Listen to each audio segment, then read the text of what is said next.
ઓમ નમો નારાયણ. હું અરુણાબેન પી ગોસ્વામી સુરતથી તમારું સ્વાગત કરું છું અરુસ કિચનમાં.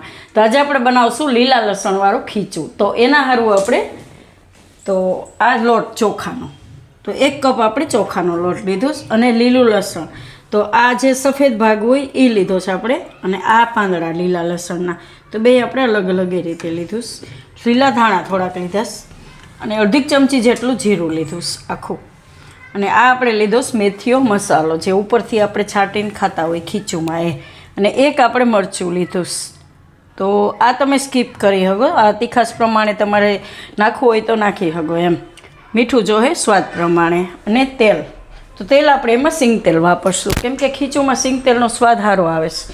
એને કાચું ઉપરથી આપણે સિંગ તેલ જ ખાતા હોઈએ. અને પાણી જોહે.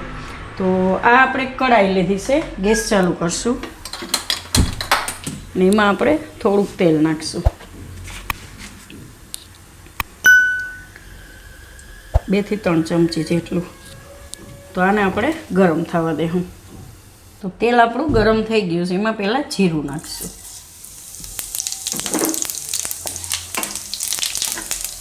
અને મરચું.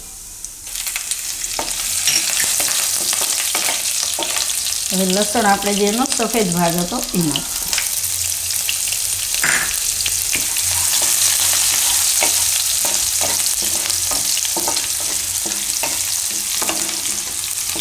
થોડીક વાર તેલમાં ફેરવી લેવાનું લસણને.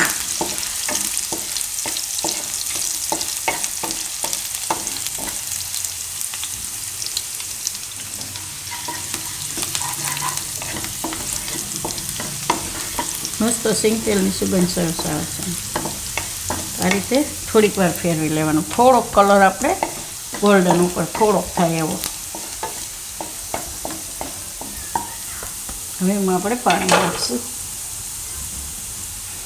તો આપણે 1 કપ લોટ લીધો તો 2 કપ પાણી નાખીશું.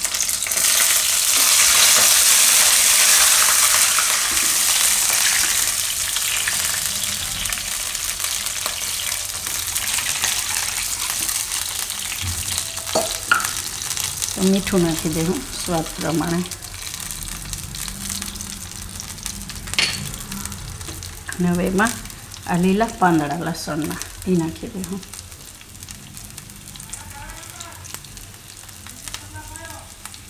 આને ઉકળવા દેવું આપણે, એકદમ ઉકળી જાય, ઉફાણું આવે એવું. તો થોડીક વાર ઢાંકી દેવું આને.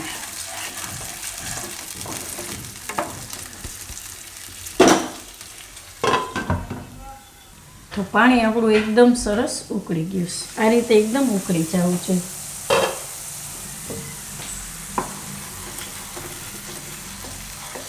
મીઠું ટેસ્ટ કરી લેવાનું થોડુંક, કેમ કે પાણી મોરું હશે તો ખીચું મોરું થાય, એટલે એક વાર જોઈ લેવાનું.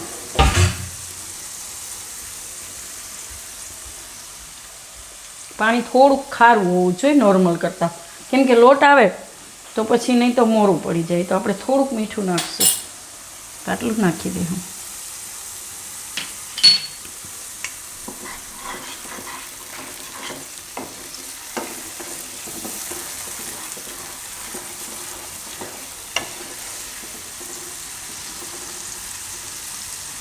હવે આપણે આમાંથી લોટ નાખતા જાઉં ને મિક્સ કરી લેવું.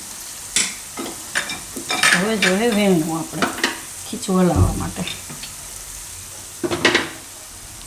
તો આ રીતે આપણે લોટ છાંટતા જાઉં ને મિક્સ કરતા જાઉં.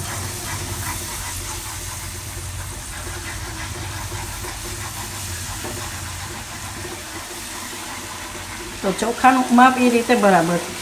તમે 1 કપ ચોખાનો લોટ હોય તો તમારે 2 કપ પાણી જોઈએ, પરફેક્ટ માપ હોય. અને અમુક ચોખા વધારે પીતા હોય તો આપણને એમ લાગે તો આપણે થોડુંક એમાં ગરમ પાણી નાખી શકીએ, કે ચોખા એવું હોય, જૂના ચોખા હોય તો પાણી વધારે પીએ. આ રીતે મિક્સ કરી દેવાનું સરસ. ગેસ એકદમ ધીમો કરી દેવાનો હવે. અને થોડુંક આપણે એમાં તેલ ઉપરથી નાખીશું.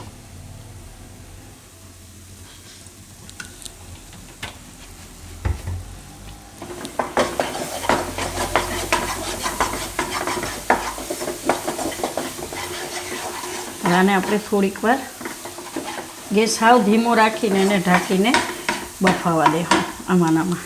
ને તમારે જો પાપડ બનાવવા હોય તો એને તમારે વરાળે બાફવું પડે. બાકી આપણે ખાવા માટે જે ખીચું બનાવી એને બાફવાની જરૂર નથી. તો એકદમ પરફેક્ટ આપણે પાણીનું માપ થયું. 1 કપ લોટ ને 2 કપ પાણી. તો એકદમ ધીમો ગેસ રાખીને ઢાંકીને એમાં બફાવા દેવું થોડીક વાર. તો આને આપણે 3 થી 4 મિનિટ જેવું ધીમા ગેસે પકાવી લીધું. એકદમ સરસ પાકી જાય છે. અને આને આપણે કંઈ પાપડ વણવા નથી એટલે અમે બાફવાની જરૂર નથી. એમ આપણે એમને કાચું ખીચું ખાવા માટે જ બનાવેલું છે. અને ખારોય નાખવાની જરૂર નથી. જો પાપડ બનાવવાનું હોય તો તમારે ખારો જરૂર પડે. પણ ખાવાનું છે એટલે એમાં ખારોય જરૂર નથી. ખાલી આ રીતનું ખીચું તમે બનાવી શકો. થોડાક લીલા ધાણા નાખી દે હું ઉપરથી અને મિક્સ કરી દેવું.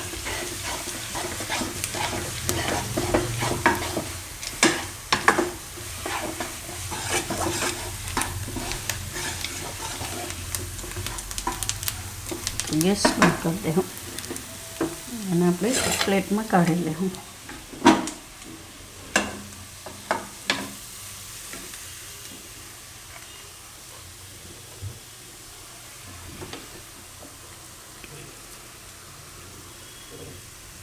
ગરમા ગરમ ખીચું આપણે ચોખાનો લોટ તો ઘરમાં રાખતા હોય તો ક્યારેક એવું લાગે કે ભૂખ લાગી છે તો ગરમા ગરમ ખીચું ખાવાની મજા આવે. ત્યારે તો શિયાળો છે એટલે ઠંડી ઋતુમાં તો બહુ મજા આવે ગરમા ગરમ ખીચું ખાવાની.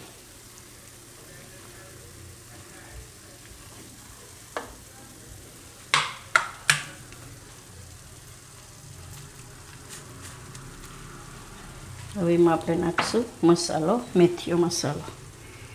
આ રીતે છાંટશું.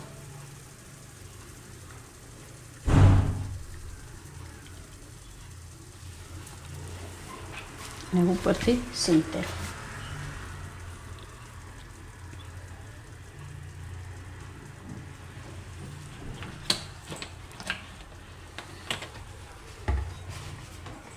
તો તૈયાર છે આપણું લસણવાળું લીલા લસણવાળું ખીચું, લસણિયું ખીચું. તો જો તમને મારી આ રેસીપી પસંદ આવી હોય તેને લાઈક કરજો, શેર કરજો અને મારી ચેનલને સબસ્ક્રાઈબ કરજો અને બેલ આઇકન દબાવવાનું ના ભૂલતા. કમેન્ટ કરીને કહેજો કે તમને કેવું લાગ્યું આ લીલા લસણવાળું ખીચું.